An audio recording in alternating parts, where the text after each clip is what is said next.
உலகெங்கும் வாழும் அன்பான தமிழ் உள்ளங்களுக்கு அநேக கோடி வணக்கங்கள். நல்ல நேரம் நிகழ்ச்சியூடாக நல்லதே நினைப்போம், நல்லதே நடக்கும், நலமாயிருப்போம். இன்றைய தினம் 21 5ஆம் மாதம் 2026 குருவாசனம் என்று சொல்லக்கூடிய வியாழக்கிழமை, பராபவ வருஷம் வைகாசி மாதம் 7ஆம் நாள், பஞ்சமி திதி, புனர்பூச நட்சத்திரம், அமிர்த யோகம், கரிநாள். இன்றைய தினம் ராகு காலம் 1:30 மணி முதல் 3 மணி வரை. இன்றைய தினம் யமகண்டம் 6 மணி முதல் 7:30 மணி வரை. இன்றைய தினம் நல்ல நேரம் 7:30 மணி முதல் 9 மணி வரை. இன்றைய தினம் குளிகன் நேரம் 9 மணி முதல் 10:30 மணி வரை. இன்றைய தினம் மூல நட்சத்திரக்காரர்களுக்கு சந்திராஷ்டம தினம். மூல நட்சத்திரக்காரர்களுக்கு சந்திராஷ்டம தினம். சூலம் தெற்கு, பரிகாரம் தைலம். என்ன நேர்களே, வாருங்கள் இனி இன்றைய தினத்திற்குண்டான ராசி பலன்களை பார்க்கலாம்.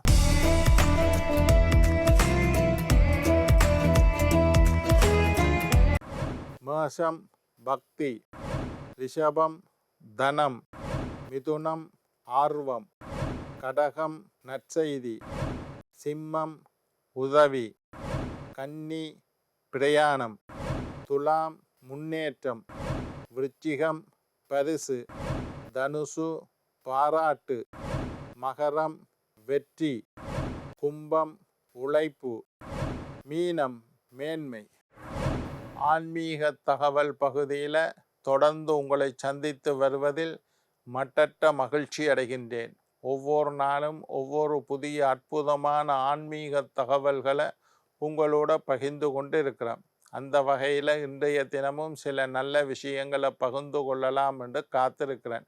எங்களுடைய நிகழ்ச்சிக்கு நீங்கள் தரக்கூடிய ஆதரவு என்னை மகிழ்ச்சி அடைய செய்கின்றது. நிகழ்ச்சி சம்பந்தமாக ஏதாவது கேள்விகள் இருப்பின் சக்தி டிவி நல்ல நேரம் நிகழ்ச்சி தயாரிப்பாளர் கீழ்கண்ட முகவரிக்கு கடிதம் மூலம் என்னை தொடர்பு கொண்டால் தொடர்ந்து வரக்கூடிய நிகழ்ச்சிகளில் தகுந்த கேள்விகளுக்குண்டான பதிலை தொகுத்து தர காத்திருக்கின்றேன். இன்றைக்கு என்னத்தை பற்றி பார்க்க போகிறோம்னா, மனை தோஷம். மனை என்ற வீடுன்னு அர்த்தம். மனை தோஷம்னா வீட்டில் இருக்கக்கூடிய தோஷங்களை பற்றி நான் பார்க்க போகிறேன். மனை தோஷம், ஜாதகத்தில் மனை தோஷம்ன்ற ஒரு தோஷம் இருக்குது. இந்த தோஷம் இருந்தால் சொந்த வீடு அமையாது. சில பேரை நாங்கள் பார்த்துருக்கிறோம். ஐயா, என்னட்ட காசு இருக்குது, நான் ரெடியாக இருக்கிறேன், வீடு தேடிக்கொண்டே இருக்கிறேன், வீடு அமைதில்லை, ஒன்றும் நல்ல இடம் கிடைக்கிதில்லை. நல்ல இடமா இருந்தால் அக்கம் பக்கம் சரியா இல்லை, அதுவும் சரியா இருந்தால் விலை எனக்கு ஒத்து வருதில்லை, விலையும் சரியா இருந்தால் வாஸ்து படி வீடு வந்து ஐயாவை கூட்டி கொண்டு போய் வாஸ்து பார்த்தோம், அந்த வீடு பொருத்தம் இல்லை. சில பேர் என்ன கூட்டிகிட்டு போய் நம்ம வாஸ்து பார்க்க அங்கே போய் பார்ப்பேன், இந்த வீடு வாங்காதீங்கோ, இது சரியில்லை, இதை திருத்துறதுக்கு வழி இல்லை, வீட்டில் நெகட்டிவ் வைப்ரேஷன் இருக்குன்னு சொல்லிட்டு வருவினேன். அப்படி அமையாது. ரெண்டாவது, வீடு வாங்கிட்டோம் ஐயா, வீட்டில் சண்டை சச்சரவுகள் நடந்து கொண்டே இருக்குது, மாறி மாறி வீட்டில் பிரச்சனையாக இருக்குது, வீட்டில் நிம்மதி இல்லை, திருப்தி இல்லை, மகிழ்ச்சி இல்லை, சந்தோஷம் இல்லை, வீட்டுக்கு வந்தாலே சண்டை, எனக்கும் மனைவிக்கும் ஒத்து போகுதில்லை, வெளியில் எங்கேயாவது 2 பேரும் கிளம்பி போனால் சந்தோஷமாக 4 நாள் இருக்கிறோம் ஐயா, வீட்டுக்கு வந்தோன்னே சண்டை வருது. இது சில பேருக்கு பிரச்சனை. வீட்டில் மருத்துவ செலவு. ஒருத்தர் சொன்னார், நான் வெளியில் இருந்தால் சுகமாக இருக்கிறேன், ஆரோக்கியமாக இருக்கேன், வீட்டுக்கு வந்தோடனே எனக்கு வயிற்று வலி வருது, வயிற்றில் நோய் வருது, ஆரோக்கிய குறைவு, வெளியில் போனால் நல்லா இருக்கேன், வீட்டுக்கு வந்தோன்னே நோய், டாக்டர்கிட்ட காட்டினா ஒன்றும் இல்லைன்னு சொல்லுறேன். தூக்கம் சில பேருக்கு கெட்டுப்போகுது. வீட்டில் நிம்மதியாக படுத்து தூங்கி பல வருஷம் ஆச்சுது ஐயா, ராத்திரியில் தூக்கம் இல்லையா, நான் தூக்க மாத்திரை போடுறேன், தூக்க மாத்திரை போட்டால் கூட தூக்கம் இல்லை, படுத்தோன்னே என்னென்னமோ யோசனையெல்லாம் வருது ஐயா, எதை பற்றி நினைக்கக்கூடாதுன்னு நினைக்கிறனோ அந்த நினைப்புகள் வருது, தவறான எண்ணங்கள் வருது, மனசில் பயம் இருந்து கொண்டே இருக்குது, தேவையில்லாமல் பயப்படுறேன், தீய கனவுகள் வருது, கெட்ட கெட்ட கனவுகள் வருது, நான் செத்து போகிற மாதிரி கனவு, மனைவி இறந்து போகிற மாதிரி கனவு, வீட்டில் களவு போகிற மாதிரி கனவு, மேலே இருந்து கீழே விழுற மாதிரி கனவு, விபத்தை சந்திக்கிற மாதிரி கனவு, கெட்ட கனவுகள் எல்லாம் வந்து கொண்டு இருக்குது. தூக்கமே வருது இல்லையா? வீட்டுக்கு வந்தால் வீட்டில் லாபம் காசு தங்குது இல்லையா? எவ்வளவோ சம்பாதிக்கிறேன், நிறைய காசு உழைக்கிறேன், வீட்டை கொண்டா எப்படி காசு போகுதுன்னு தெரியல, காசு போகுது, வீட்டில் காசு தங்குது இல்லை, வரவை மீறி செலவு இருக்குது. ஒரு 5 லட்சம் ரூபாயை கொண்டு வைப்போம்னு வந்தால் அடுத்த நாளே 6 லட்சம் ரூபாய்க்கு செலவு வருது. வீட்டில் லாபம் இல்லை, நஷ்டங்கள் ஏற்படுது, காசு தங்குதில்லை. வீட்டில் கொண்டு காசை வைப்போம்னா காசு வீட்டில் தங்குதில்லை. கடினமாக கஷ்டப்படுறேன், கஷ்டப்பட்டு உழைக்கிறேன், நிறைய முயற்சி செய்கிறேன், ஆனாலும் காசு தங்குதில்லை. வீட்டுக்கு பெரியவர்கள் வருகின்றார்கள் இல்லை, நல்ல மனுஷன் யாரும் எங்களோட வீட்டுக்கு வாரதில்லையா, விசிட்டர்ஸ் வாரதில்லை, நண்பர்கள் வாரதில்லை, வீட்டுக்கு வந்தால் பிரச்சனையாக இருக்குது, வீட்டுக்கு வந்தால் சண்டை பிடிக்கணும், பெரியவர்கள், வயசுக்கு மூத்தவர்கள், பெரிய வசதியானவர்கள் ஒருத்தரும் எங்களோட வீட்டுக்கு வாரதில்லை. வீட்டில் மீன் வளர்த்தன் ஐயா செத்து போச்சுது, ஆடு வளர்த்தன் செத்து போச்சுது, கோழி வளர்த்தன் செத்து போச்சுது, மாடு வளர்த்தன் செத்து போச்சுது, வீட்டில் உயிரினங்களை வளர்க்க முடியல. நாங்கள் ஒரு சரியில்லாத வீட்டில் இருந்தோம். அந்த வீட்டில் ஒரு நாய்க்குட்டி 60,000 70,000 கொண்டு வாங்கிட்டு வந்தேன். 2 மாதத்தில் அந்த நாய் செத்து போச்சுது ஐயா. வீட்டில் திரும்பி வாங்கிட்டு வந்தேன், அதுவும் செத்து போச்சு.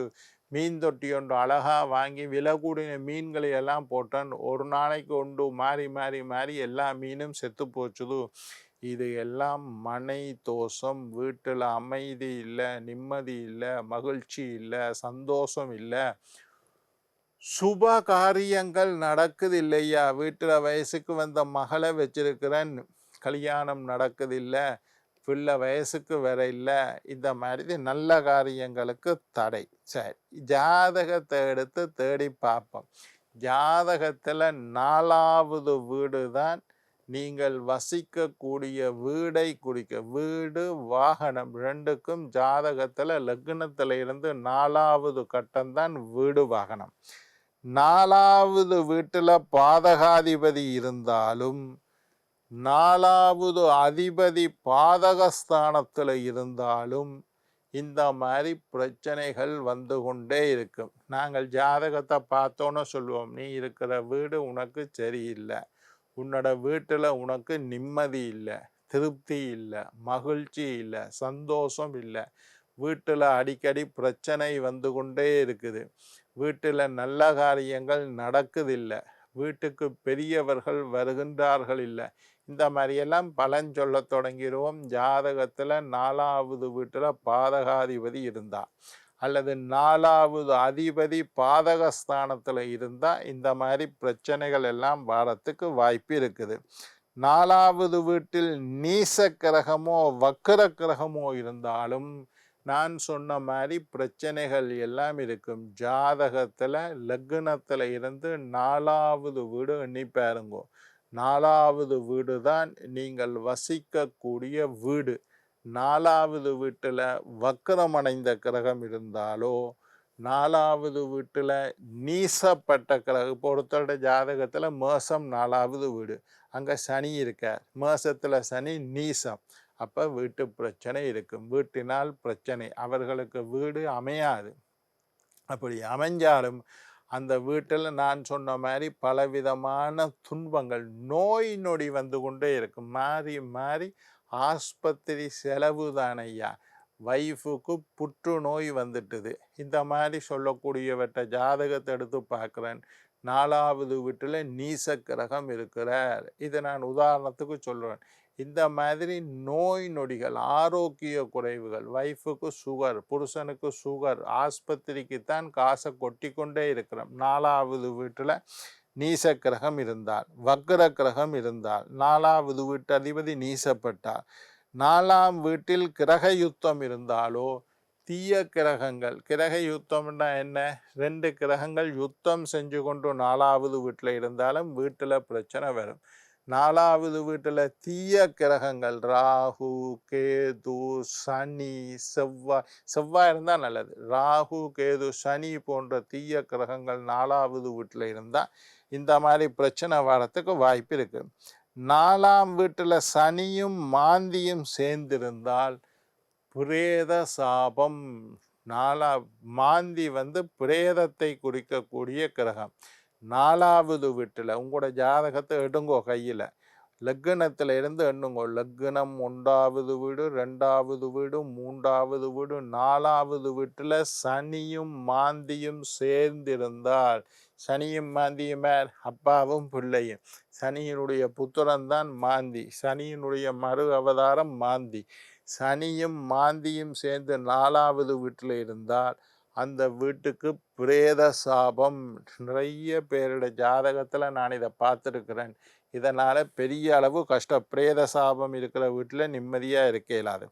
4வது வீட்டில் சனியும் செவ்வாயும் சேர்ந்திருந்தால் வீட்டில் நிம்மதியாக இருக்கவே முடியாது. 4வது வீட்டில் சனி பூர்வ ஜென்ம சாபம், பூர்வ ஜென்ம பாபம். 4வது வீட்டில் செவ்வாய் சனி சேர்ந்திருந்தார்.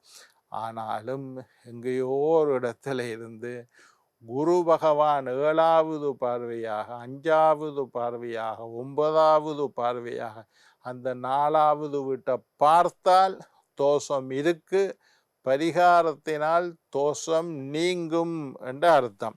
மாந்தி பிரேத சாபத்தை கொடுக்கும். பாதகாதிபதியும் 4வது வீட்டில் மாந்தியும் இருந்தாலும் பிரேத சாபம். செவ்வாய் பார்த்தா நெருப்புனால ஆபத்து. இந்த மாதிரி எல்லாம் விஷயம் இருக்கு. இதற்கு தகுந்த பரிகாரங்களை செய்து கொண்டால் உங்களுக்கு மனை தோஷம் நீங்கும். என்ன நேயர்களே, நாளை மற்றொரு நிகழ்ச்சியில் உங்களை சந்திக்கும் வரை உங்களிடம் விடைபெறுவது உங்கள் ஜோதிட சித்தர் டாக்டர் ராஜராஜ குருக்கள்.